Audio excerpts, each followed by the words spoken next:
यति बेला म तपाईहरुलाई एउटा भिडियो प्रस्तुत गर्न गइरहेको छु र भिडियोमा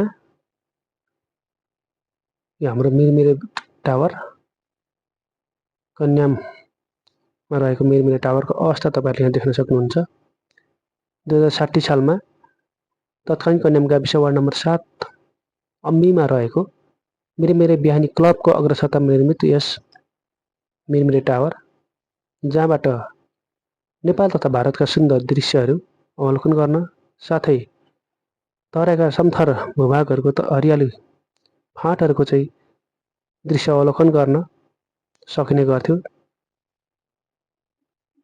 सफा मौसममा यहाँबाट सूर्योदयको दृश्य पनि देखिने गर्थ्यो। सूर्योदय हेर्नको लागि पनि यो महत्त्वपूर्ण थियो, तर अहिले यसको यस्तो बेहाल अवस्था छ। यहाँ वरिपरि काठ तथा जस्ता पाताहरू यसरी थुप्रिएका छन्।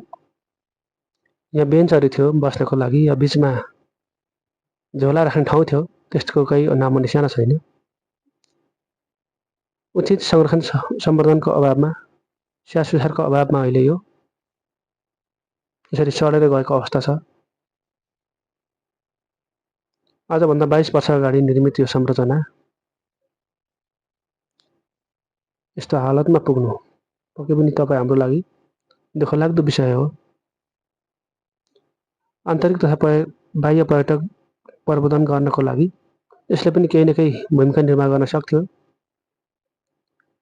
तर त्यसतर्फ हामीले सचेत रूपमा केही ठोस पहल केही गर्न सकेनौँ।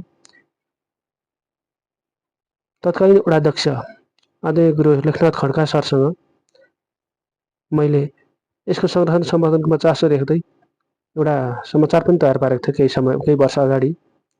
त्यति बेला उहाँले सकारात्मक जवाब दिनुभएको थियो, यसको संरक्षण सम्वर्धनमा लाग्ने कुरा गर्नुभएको थियो, तर त्यसले ठोस रूप लिन नसक्दै अहिले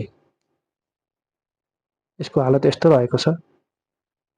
पक्कै पनि यो हाम्रो लागि अत्यन्तै दुःखलाग्दो विषय हो।